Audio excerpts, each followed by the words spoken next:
Hola a todos, soy Juan Antonio Rodríguez, uno de los investigadores detrás del proyecto Genigma. Actualmente trabajo como investigador postdoctoral en la Universidad de Copenhague, en Dinamarca. En mi trabajo diario estudio cómo varía el plegamiento del genoma en 3 dimensiones entre individuos y cómo esta variación puede dar lugar a enfermedades. Una de las enfermedades para las que el plegamiento del genoma es importante es el cáncer. Para esta presentación empezaré con una breve introducción a los eventos que ocurren en las células que dan origen al cáncer. Después os explicaré por qué este plegamiento del genoma en 3 dimensiones es importante y cómo nuestros mapas genómicos generados con Genigma pueden ayudar a avanzar la investigación contra el cáncer. Empezamos.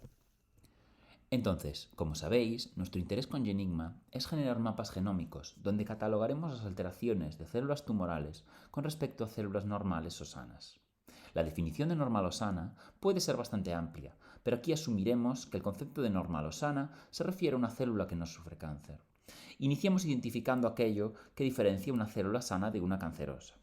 ¿Sabías que no existe un único tipo de cáncer?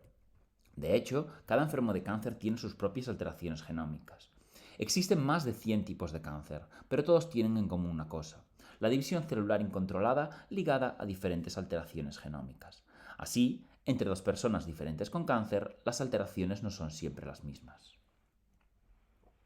Hemos dicho también que la célula cancerosa se replica de manera controlada. Por lo tanto, a medida que el tumor progresa, comienzan a generarse errores y alteraciones en el ADN. Sería como copiar repetida e incontroladamente el mismo texto. Al final, se acabarán produciendo errores.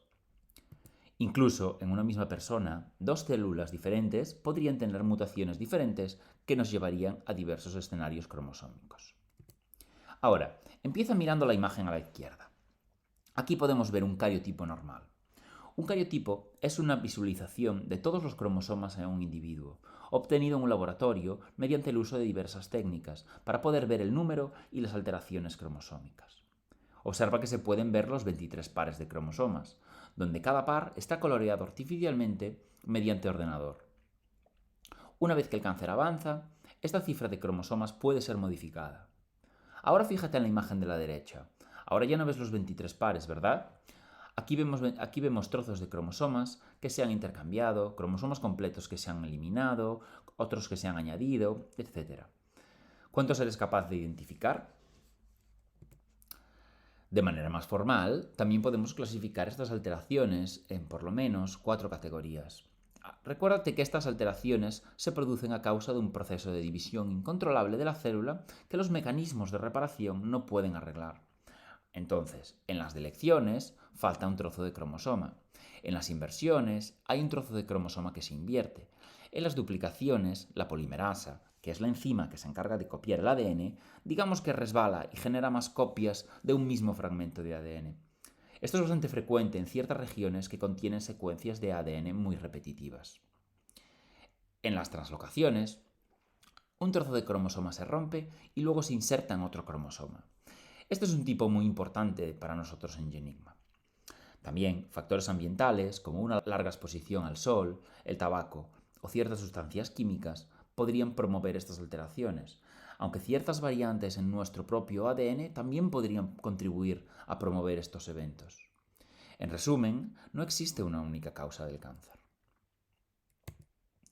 Así, nos podríamos preguntar, ¿cómo estas alteraciones influyen sobre la regulación interna de la célula? Como nos han explicado antes, el cromosoma debe mantener un cierto orden de su secuencia de ADN. Si esto se altera, la expresión génica de ciertos genes puede verse afectada, lo cual provocaría el mal funcionamiento de la célula, pudiendo desembocar asimismo en cáncer. A la vez, esto nos conlleva a una otra pregunta. ¿Estas reordenaciones cromosómicas que hemos visto, creéis que son la causa o la consecuencia del cáncer? Es decir, primero se producen estos eventos catastróficos y entonces se produce el cáncer, o estos eventos catastróficos son una consecuencia directa de una división incontrolada de la célula.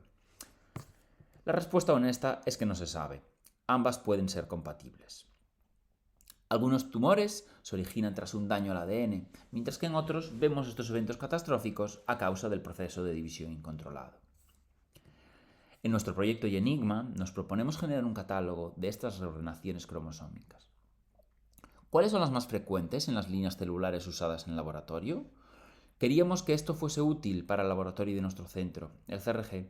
Por ello, empezamos a preguntar a los investigadores de los laboratorios del CRG cuáles eran las líneas celulares tumorales más utilizadas en su laboratorio.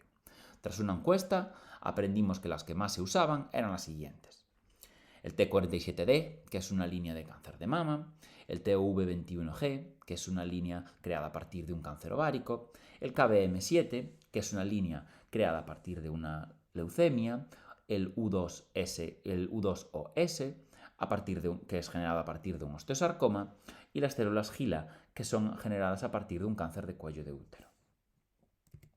Para que te hagas una idea, este gráfico representa el número de alteraciones que tienen algunas de las líneas celulares comerciales más usadas. A la izquierda, con la flecha roja, vemos el número de alteraciones presentes en las células de cáncer. A la derecha, con la flecha azul, vemos las alteraciones de células no tumorales. Las alteraciones cromosómicas se pueden además clasificar en otros dos tipos. El primero es en intracromosómicas, que esto es cuando la alteración ocurre dentro de un mismo cromosoma, o intercromosómicas, cuando dos cromosomas diferentes se intercambian trozos del ADN. Fíjate ahora en el gráfico cuántas alteraciones tiene T47D, una de nuestras líneas celulares.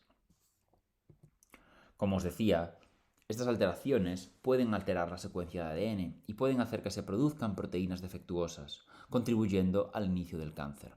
En esta tabla, extraída de un artículo científico, puedes ver algunos genes fundamentales alterados en ciertos tipos de cáncer. Recuerda ahora que esto, que ves en la pantalla, es lo que sucedía con las alteraciones. La secuencia cambiaba de orden y entonces la expresión génica se alteraba. Así, nosotros podemos traducir este cambio de orden en una representación gráfica útil y más cómoda para nosotros. Ahora acuérdate de la matriz que se os ha mostrado antes. Aquí podemos ver dos cromosomas de una célula sin cáncer y sin ninguna alteración. Como ves, cada cromosoma interacciona y guarda relación solo consigo mismo. Pero ¿qué pasa cuando hay alteraciones cromosómicas? Las podemos ver reflejadas en esta matriz. Por lo tanto, podemos decir que hemos codificado esta matriz alterada en un juego que es Yenigma.